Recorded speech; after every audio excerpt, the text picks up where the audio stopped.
বন্যার সার্বিক অবস্থা জানাতে খাগড়াছড়ি, চট্টগ্রাম ও মৌলভীবাজার থেকে যুক্ত হচ্ছেন সহকর্মী অপু দত্ত, একেএম নাজিম ও সালে এলাহি কুটি। প্রথমে চলে যাচ্ছি খাগড়াছড়িতে। অপু, বন্যা পরিস্থিতির এখন কি অবস্থা দেখছেন? বন্যার্তরা সাহায্য পাচ্ছে কিনা, এ নিয়ে কি তথ্য রয়েছে আপনার কাছে?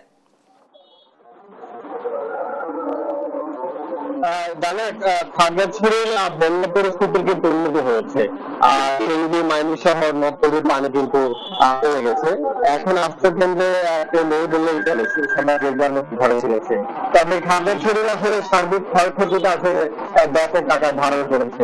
যদিও এখনো ত্রাণের প্রয়োজন আছে। খাগড়াছড়ি বা দেশের বিভিন্ন প্রান্ত থেকে ত্রাণ নিয়ে কিন্তু খাগড়াছড়িতে বিভিন্ন সংগঠন ব্যক্তি বিশেষ কিন্তু আসছে। আপনাকে জানাতে চাই যে পুরো খাগড়াছড়িতে 40,000 পরিবার ক্ষয়ক্ষতি হয়েছে। এর মধ্যে আধা টাকা ধরা ছিল বাড়ির পানিতে তলিয়ে গেছে। এছাড়া 2,124 ফসলি জমির আমন, আউশ, ধান, শাক সবজির কিন্তু ব্যাপক ক্ষতি হয়েছে। একই সাথে আমরা যতটুকু বলেছি যে জেলা প্রশাসন থেকে 502 মেট্রিক টন খাদ্যশস্য এবং 12 লক্ষ টাকা বরাদ্দ করা হয়েছে, যেখানে আজকে পুরো জেলায় ত্রাণ বিতরণ করা হবে। একই সাথে খাগড়াছড়ি, ভুগিনালা, মেরুল, কবাখালীর যে প্রত্যন্ত এলাকাগুলো আছে সেখানে আসলে আজকে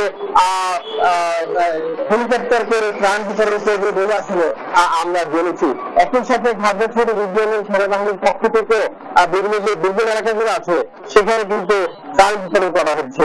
বিদ্যানন্দ সহ যেসব সংগঠন আছেন তারা আসলে খাগড়াছড়িতে ত্রাণ দিচ্ছেন বলে আমরা জানতে পেরেছি। তো খাগড়াছড়ি এই ছিল সর্বশেষ। আমরা এখন চট্টগ্রামের নাজিমের কাছে জানবো বিস্তারিত। আসলে বন্যা পরিস্থিতির কথা বলতে গেলে চট্টগ্রামের হাটহাজারী, ফটিকছড়ি, মিশরা এইসব এলাকার অবস্থা আসলে খুবই ভয়াবহ। কারণ ফটিকছড়ি উপজেলা থেকে যদি যে পানি নামছে, পানি নামলেও হাটহাজারী উপজেলার এবং মিশরা উপজেলার অধিকাংশ এলাকা এখনো পানিতে তলিয়ে আছে। আমরা এখন যেখানে রয়েছি হাটহাজারী উপজেলার কয়েকটি এলাকায়, এই এলাকাগুলোতে এখনো পানি বন্দী আসলে অনেক মানুষ। কারণ এখানকার যারা স্থানীয়রা রয়েছেন তারা যেটি বলছেন, এখানে প্রায় 30 থেকে 35,000-এর উপরে অধিক মানুষ এখনো পানিবন্দী। কারণ পানি এখন নামছে না, যেহেতু হালদা নদীর পাশে এসব এলাকা। হালদা নদীর বেড়িবাঁধ ভেঙে যাওয়ার পরপরই কিন্তু এসব এলাকা প্লাবিত হতে শুরু করেছে। কিন্তু ত্রাণ কার্যক্রমও চলছে, কারণ এখনো দুর্গম যেসব এলাকা রয়েছে সেসব এলাকাগুলোতে ত্রাণের তেমন পৌঁছায়নি বলে এখানকার যারা মানুষ তারা বলছেন যে আসলে যেগুলো সড়কের পাশে আছে ওসব জায়গায় কিন্তু ত্রাণ যাচ্ছে, কিন্তু দুর্গম এলাকাগুলোতে তেমন ভাবে ত্রাণ পৌঁছানোর কোন ধরনের কার্যক্রম এখনো চোখে পড়েনি। আমরা গতকালকে ফটিকছড়ি উপজেলায় গিয়েছিলাম, সেখানে যেটি দেখেছি পানি নেমে গেলেও কিন্তু পানির যে ক্ষত চিহ্ন সেটি কিন্তু এখন ফুটে উঠছে। পানির ক্ষত চিহ্ন, বিভিন্ন ঘর বাড়ি দোকানপাট সবগুলো আসলে অনেক ক্ষতিগ্রস্ত হয়েছে। আমরা এখন যেখানে রয়েছি এখানে আসলে কিছুক্ষণ আগে থেকে প্রায় সকাল থেকে পানি অনেক বেশি ছিল, এখন নামতে নামতে আসলে পানি হাঁটু সমান হয়ে দাঁড়িয়েছে। মানুষের যে কষ্ট, যে ভোগান্তি সেটি বলাই বাহুল্য। আরেকটি সবচেয়ে বড় যেটি ভোগান্তি দিচ্ছে সেখানে নেটওয়ার্ক সমস্যা, কারণ মোবাইল ইন্টারনেট নাই বললে চলে, পাশাপাশি বিদ্যুৎ তেমন নেই। আর এখানকার যারা বাসিন্দারা রয়েছেন তারা যেটি বলছেন, আসলে পানির বন্যার কারণে শিক্ষার্থীরা তারা স্কুলে যেতে পারছেন না, কলেজে যেতে পারছেন না, তারা বাসায় ঘরবন্দি অবস্থায় দিন পার করছেন। কিন্তু প্রশাসনের পক্ষ থেকে বিভিন্ন ধরনের সহায়তা করা হলেও তেমন তাদেরকে যে সহায়তা দরকার, দুর্যোগকালীন যেসব সহায়তা দরকার, বিশুদ্ধ পানি, খাওয়া, স্লাইন, এইসব বিষয় নিয়ে আসলে এখনো উদাসীন বলছেন এখানকার স্থানীয়রা। তারা যেটি বলছেন, প্রশাসনের পক্ষ থেকে দ্রুত এইসব ক্ষয়ক্ষতি নির্ণয় করে বা তালিকা করে যেন যারা ক্ষতিগ্রস্ত হয়েছেন তাদেরকে যেন দ্রুত সহায়তা করা হয়। আমরা এখন চলে যাব মৌলভীবাজারে, সেখানে রয়েছেন আমাদের সহকর্মী কুটি, তিনি জানাবেন বন্যার বিষয়ে বিস্তারিত। ধন্যবাদ। মৌলভীবাজারের সার্বিক বন্যা পরিস্থিতি অনেকটাই উন্নতি হয়েছে।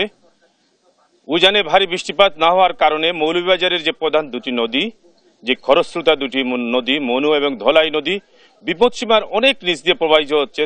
অর্থাৎ ধলাই নদী 330 সেন্টিমিটার নিচ দিয়ে প্রবাহিত হচ্ছে এবং মনু নদী মৌলভীবাজার চাঁদনীঘাট পয়েন্টে 50 সেন্টিমিটার নিচ দিয়ে প্রবাহিত হচ্ছে, যার কারণে মৌলভীবাজারের বন্যা পরিস্থিতি অনেকটা উন্নতি হয়েছে এবং বাড়িঘর থেকে পানি নামতে শুরু করেছে এবং মানুষজন এখন বাড়িঘরে ফেরার চেষ্টা করতেছে, কারণ এখন পর্যন্ত ফিরতে পারতেছে না, কারণ কাদাময় হয়ে আছে ঘর বাড়ি এবং মানুষজন রাস্তাঘাটে আছে।